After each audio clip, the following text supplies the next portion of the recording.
Wherever you go, whatever you do, throw a little at it. Omax, Vest and Briefs. Madurai பெத்தானியபுரம் பகுதியில் அண்ணா தொழிற்சங்க பேரவை சார்பில் அதிமுக மாவட்ட நிர்வாகிகள் ஆலோசனை கூட்டம் நடைபெற்று வருகிறது. இதில் முன்னாள் அமைச்சர் செல்லூர் ராஜு உரையாற்றி வருகிறார். அந்த நேரலையை பார்க்கலாம். நீ நடித்த புலி படத்துக்கு 15 கோடியை வாங்கிட்டு குறைந்த கணக்கு காமிச்சு அதை கண்டுபிடித்து 1.5 கோடி கட்டியவன் நீ. நீயே ஒரு களவாணி. அடுத்தவனை களவாணி சொல்ற உனக்கு என்னடா யோக்கியம் இருக்கு? நீ ஒரு விரல் சுட்டி காட்டுற. வெளிநாட்டில இருந்து ஒரு பாமரன் கார் இறக்குனாலும் சரிங்க, உனக்கு இவ்வளவு பெரிய கார் எப்படி வந்தது? ரசிகரும் மக்கள் கொடுத்தது. மக்களால் நீ ஆன அந்த காரை இறக்குமதி பண்ணி மோசடியாக செஞ்சு கோர்ட்ல வழக்கு போட்டு உன்னை தண்டித்தது இல்லையா? நீ பணம் கட்டலையா? அப்ப நீ யோக்கியமானவனா? சரி, நாளைக்கு 41 பேருக்கு அரசாங்க பதவியை தூக்கி கொடுத்துருக்கீங்க, வரவேற்கிறோம், கொடுங்க. இறந்தவங்க குடும்பத்துக்கு பாதுகாப்பு வேணும். ஏன்னா 10 பேர் அதுக்கு முதல்ல இறந்து போட்டான், அவன் என்னடா பாவம் செஞ்சான்? அந்த குடும்பம் என்ன பாவம் செஞ்சது? சரி விஜய் அவர்களே, நான் கேட்கிறேன், முதலமைச்சர் உன்னை பார்த்து கேட்கிறேன், நீ நீதிமான், நான் இந்த மாற்றத்தை கொண்டு வர போகிறேன், இதுக்கு முன்னாடி இருந்தது நிறைய வேறு அப்படின்னு சொல்ற நீ, இனிமேல் விபத்தில் இறக்குற அனைவர் குடும்பத்தும் கொடுப்பியா? வெள்ளத்தில் பாதிக்கப்பட்டு இறந்தாங்கன்னா கொடுப்பியா? இல்ல விபத்தில் யாராச்சும் வேணும்னா போய் பஸ் ஏதோ லாரி விபத்தில் இறங்குறான்னு யாராச்சும் வேணும்னு இறப்பாங்களா? அவங்க குடும்பத்துக்கு கொடுப்பியா? பின்னால என்ன இருக்குன்னு கூட தெரியாத அறமுட்டாள்தனமா அறவேக்காடுத்தனமா செஞ்சுட்டு இன்னைக்கு எல்லா 2 கட்சியும் ஒண்ணு ஓடு ஓடு ஓடுன்ற. நீ தான் முதல்ல ஓடணும், நீ தான் ஓடணும், அரசியலை விட்டு ஓடணும். ஓடுற காலம் வரும் விஜய், ஓடுற காலம் வரும்.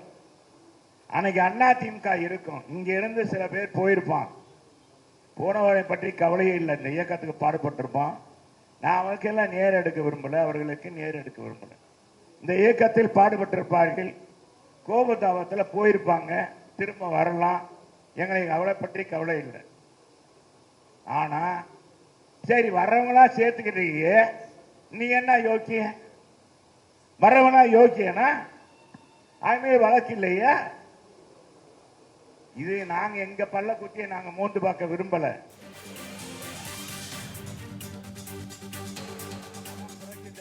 சரி, 3 எழுத்து என் மூச்சு இருக்கும் அவன் அந்த பாட்டுல சொல்லுவாரு, பதவி வரும்போது பணிவு வர வேண்டும், துணிவு வரும்.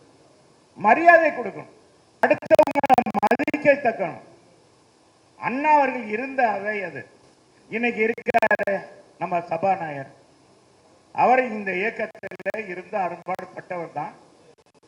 இன்னைக்கு சபாநாயகரா இருக்காரு, கேவலமா பேசுறீங்க. அங்க போனவன் எல்லாருக்கும் என்ன அசிங்கம் இல்லையா? அத்தனையும் கேட்டுக்கிட்டு இருக்கான். அங்க என்ன கிடைக்கும்? இப்பவே கமிஷன் வாங்க ஆரம்பிச்சாங்க, கோட்டையில வாங்க ஆரம்பிச்சுட்டான்றாங்க. நீ இது எப்படி வரத்தான் போகுது? எவ்வளவு நாளைக்கு தான் நீ இது மறைச்சு வைக்க முடியும்?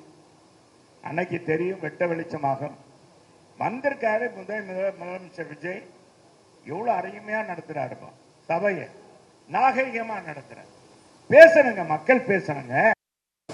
சரி, புது புது திட்டங்களை அறிவித்திருக்கிறார். என்ன 50 ஆண்டுகள் திராவிட ஆட்சியில, திராவிட இயக்கத்துடைய ஆட்சியில தானே இன்னைக்கு அத்தனை மாநிலங்களும் இன்னைக்கு தமிழ்நாடு முன்மாதிரியாக இருக்கு, பொருளாதாரத்தை மேன்மை அடைந்திருக்கு. இன்னைக்கு வளர்ச்சி அடைந்த மாநிலமாக தமிழ்நாடு இருக்கிறது.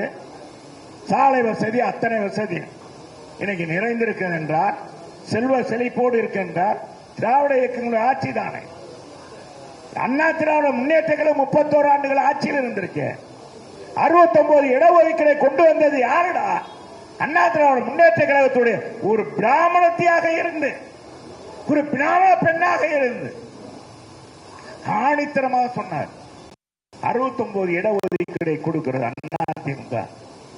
அதுல இடம் வைத்து வச்சு அதுல அது வரைமுறைப்படுத்தியவர் புரட்சி தலைவர் அம்மா இல்லையா?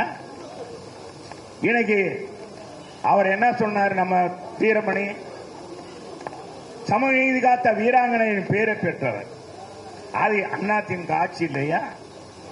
காவிரி ஆற்றை இன்னைக்கு அரசியல் வெளிவருவதற்கு அம்மா காரணமாக இருந்த நடைமுறை புரட்சி தமிழர் எடப்பாடியார் இல்லையா? இன்னைக்கு தஞ்சை மண்டலம் அது விவசாய மண்டலமாக எந்த விதமான தொழிற்சாலை வரக்கூடாது தீர்மானம் போட்ட புரட்சி தமிழர் எடப்பாடியார் இல்லையா? கொஞ்சம் கூட நடைமுறைப்படுத்தல.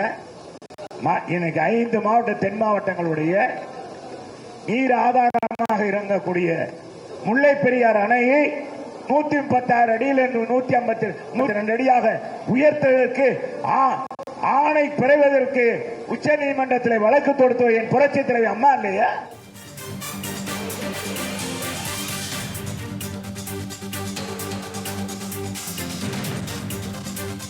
தமிழ் ஜனம் சேனலை சப்ஸ்கிரைப் பண்ணாம பார்த்துட்டு இருந்தீங்கன்னா மறக்காம சப்ஸ்கிரைப் பண்ணிடுங்க.